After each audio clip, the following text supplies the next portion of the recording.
Latest updates ఎప్పటికప్పుడు పొందడానికి Big TV WhatsApp channel follow అవ్వండి. లింక్ డిస్క్రిప్షన్ లో ఉంది. యుద్ధం అంటే ఎవరికైనా భయమే. యుద్ధం కోసం ట్రైనింగ్ తీసుకున్న సైనికులు కూడా సుదీర్ఘ యుద్ధం రావాలని కోరుకోరు. కానీ ఉత్తర కొరియా సైనికులు మాత్రం తమ దేశంలో కాకుండా రష్యాకు సాయంగా యుద్ధం చేయడానికి ఆసక్తి చూపుతున్నారట. రష్యా ఉత్తర కొరియా మధ్య జరిగిన ఒప్పందాలకు అనుగుణంగా కిమ్ తన సైన్యాలకు రష్యాకు పంపారని ఇటీవల నాటో కూడా చెప్పింది. అయితే ఉక్రెయిన్తో జరుగుతున్న ఈ యుద్ధం కోసం ఉత్తర కొరియా సైనికులు ఆసక్తి చూపడం వెనుక కారణాలు వేరంటున్నాయి కొన్ని నివేదికలు. ఇంతకీ ఏంటా రీజన్స్? నార్త్ కొరియా సైనికులు రష్యాలో ఏం చేస్తున్నారు?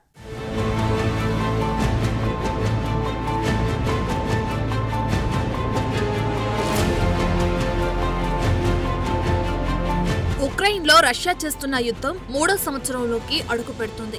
అంతకంతకు పెరుగుతున్న ఈ యుద్ధంలోకి ఇప్పుడు కొత్తగా ఉత్తర కొరియా దళం దిగింది. కిమ్ సైనికులు కుక్స్ ప్రాంతంలో రష్యా దళాలకు మద్దతు ఇవ్వడానికి వెళ్లారు. కొరియా యుద్ధం తర్వాత కిమ్ తన సైన్యాన్ని స్వదేశం కోసం కాకుండా విదేశాలకు పంపడం ఆశ్చర్యాన్ని కలుగచేసిన మాట వాస్తవం. అంతకు మించిన ఆశ్చర్యం ఏంటంటే ఉత్తర కొరియా సైనికులు రష్యాలో హ్యాపీగా ఉన్నారట.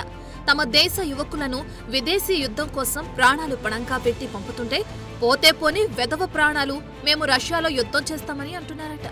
అయితే దీనికి కారణం నార్త్ కొరియా సైనికుల్లో ఉన్న యుద్ధ సామర్థ్యమో యుద్ధ కాంక్షో కాదంటున్నాయి కొన్ని నివేదికలు.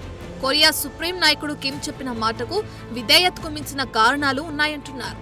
ఉక్రెయిన్లో రష్యా చేస్తున్న మిలిటరీ ట్రయల్స్ కు మద్దతుగా ఉత్తర కొరియా వేలాది మంది సైనికులను పంపించినట్లు దక్షిణ కొరియాతో పాటు నాటో కూడా పేర్కొంది. కుర్స్క్ ప్రాంతంలో 10,000 నుండి 11,000 మంది సైనికులు ఉన్నట్లు అంచనాలు ఉన్నాయి. ఆ ప్రాంతంలో ఉక్రేనియన్ దళాలపై భీకర పోరాటం జరుగుతుంది.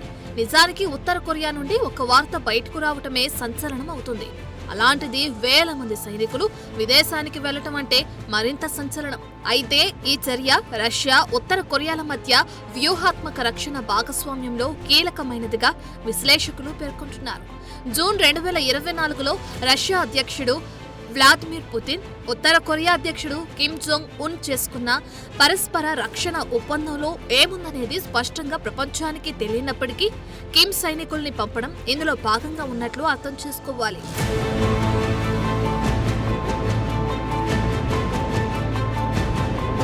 నిజానికి ఉత్తర కొరియా సైనికులు వారికున్న పరిమిత పరికరాలు, శిక్షణ కారణంగా ఉక్రెయిన్ రష్యా యుద్ధంలో ఎలాంటి నాటకీయ మార్పులు తీసుకురాలేరు.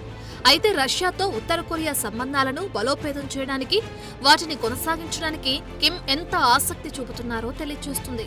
రష్యా కోసం యుద్ధానికి రెడీ అయ్యి తమ సైనికులకు అధిక ప్రాణ నష్టం ఉన్నప్పటికీ ఇప్పటికే రిక్రూట్మెంట్ సవాళ్లతో పోరాడుతున్న ఉత్తర కొరియా ఈ సాహసానికి పాల్పడింది. అంతకు మించి ఉత్తర కొరియా యువత కూడా రష్యాకు సైనికులుగా వెళ్లటానికి సంతోషంగా ఒప్పుకుంటున్నట్లు తెలుస్తుంది. అయితే ఇటీవల వాల్ స్ట్రీట్ జర్నల్ నివేదిక ఈ సైనికుల్లో ఉన్న ఆసక్తిపై కీలక వివరణ ఇచ్చింది. ఉత్తర కొరియాకు చెందిన మాజీ సైనికులు చెప్పిన ఇన్పుట్ల ఆధారంగా చాలా మంది సైనికులు ఉత్తర కొరియాకు దూరంగా విదేశాల్లో యుద్ధం చేయడానికి ఎందుకు ఇష్టపడతారనే దానిపై క్లారిటీ ఇచ్చింది. ఉత్తర కొరియాలో సైనికుల జీవితం చాలా దారుణంగా ఉంటుందని మాజీ సైనికులు చెబుతున్నారు. ముఖ్యంగా యంగ్ సోల్జర్లకు విపరీతమైన శారీరక శ్రమ, సరిపడినంతే ఆహారం ఉంటుంది. అందుకే రష్యాకు వెళ్లి యుద్ధం చేయమని చెబుతుంటే వాళ్ళంతా థ్యాంక్స్ అంటూ సమాధానమిచ్చే పరిస్థితులున్నాయి. ఎందుకంటే రష్యాలో అయితే కనీసం భోజనమైనా బాగుంటుందని వాళ్ళ అభిప్రాయం. ఇలా ఉత్తర కొరియాలో ఉన్న కఠినమైన పరిస్థితులను దాటుకుని చిన్న చిన్న సంతోషాల కోసం సైనికులు స్వచ్ఛందంగా రష్యాకు వెళ్తున్నట్లు తెలుస్తుంది. ఇక ఉక్రెయిన్ సరిహద్దులకు చేరుకున్న ఉత్తర కొరియా సైన్యానికి అపరిమిత ఇంటర్నెట్ అందుబాటులోకి వచ్చింది. ఇటువంటి వెసులుబాటు గతంలో ఎప్పుడూ ఎరగని కిమ్ సైన్యం ఫోన్ వీడియోలు చూస్తున్నట్లు బ్రిటన్ మీడియా ఓ కథనంలో వెల్లడించింది. అయితే వారి ఇంటర్నెట్ అలవాట్లను ఎలా గుర్తించారనే దానిపై స్పష్టత ఇవ్వలేదు. మరోవైపు దీనిని ఇంకా ధృవీకరించలేకపోయామని అమెరికా రక్షణ శాఖ అధికారులు చెప్పినట్లు సమాచారం. అయితే ఉత్తర కొరియాలో సైనికులకు ఇంటర్నెట్ యాక్సెస్ లేకపోవడం వల్ల రష్యాలో వాళ్లు మొదటిసారి భారీగా ఇంటర్నెట్ వాడుతున్నట్లు తెలుస్తుంది. ప్రస్తుతం శిక్షణ తీసుకుంటున్న ఈ సైనికులు ఎక్కువ సమయాన్ని ఆన్లైన్లో గడుపుతున్నట్లు వార్తలు వస్తున్నాయి. ఉత్తర కొరియాలో వేరే దేశ సినిమాలు, ప్రోగ్రాంలు చూడడం కూడా నిషిద్ధం కావడంతో ఉక్రెయిన్ సరిహద్దుల్లో వీళ్లు అన్లిమిటెడ్ గా నెట్ వినియోగించుకుంటున్నారని నివేదికలు వెల్లడిస్తున్నాయి.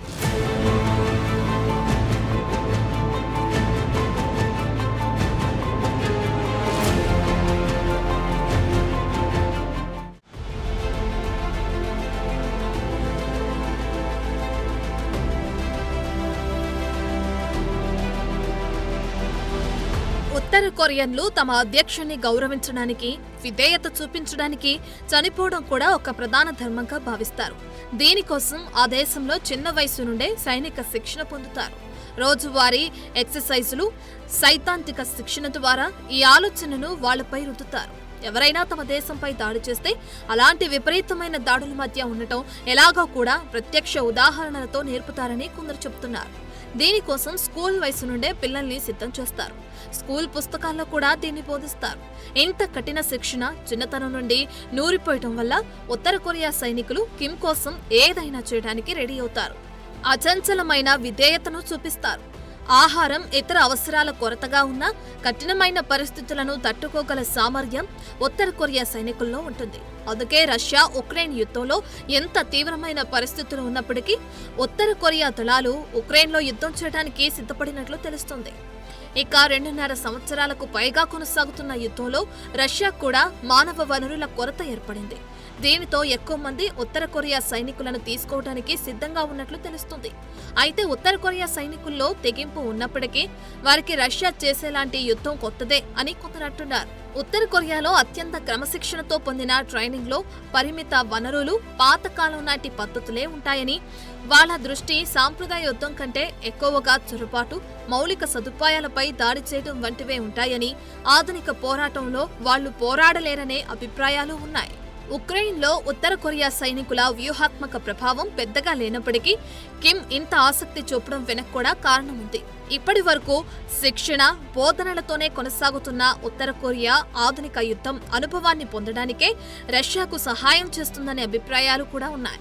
అందుకే ఎన్ని అవరోధాలున్నా ఉత్తర కొరియా మరిన్ని దళాలను పంపడానికి సిద్ధంగా ఉన్నట్లు తెలుస్తుంది.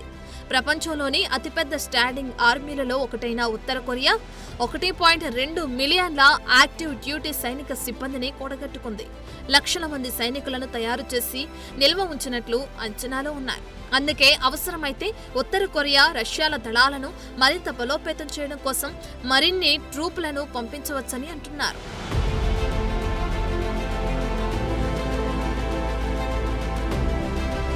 అయితే ఉత్తర కొరియాలోని 26 మిలియన్ల జనాభాలో 45% మంది పోషకాహార లోపంతో బాధపడుతున్నారని ప్రపంచ ఫుడ్ ప్రోగ్రాం నివేదిక పేర్కొంది.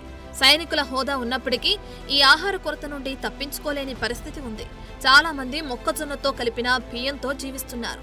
ఆ దేశంలో ప్రస్తుతం మాంసం ఒక అరుదైన విలాసవంతమైన భోజనంగా చూస్తున్నారు. ఇలాంటి పరిస్థితుల మధ్య రష్యాకు పంపిన సైనికులకు నెలకు సుమారు $2,000 జీతంతో పాటు మంచి భోజనం వాగ్దానం చేసినట్లు తెలుస్తుంది.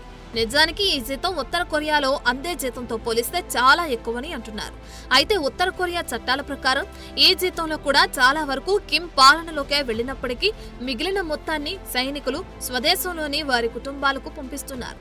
ఇక ఉత్తర కొరియాలో యుద్ధం నుండి ప్రాణాలతో బయటపడిన వారిని హీరోలుగా చూస్తే మరణించిన వారి కుటుంబాలకు కూడా వర్కర్స్ పార్టీలో మంచి ఉద్యోగాలు దొరుకుతాయట.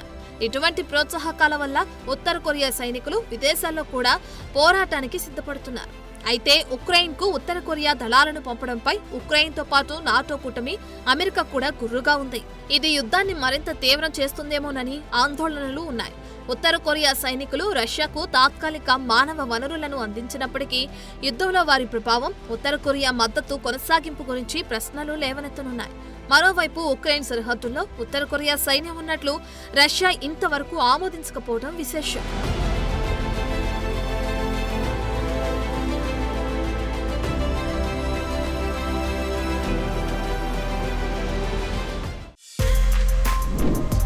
For more videos like this, subscribe Big TV channel.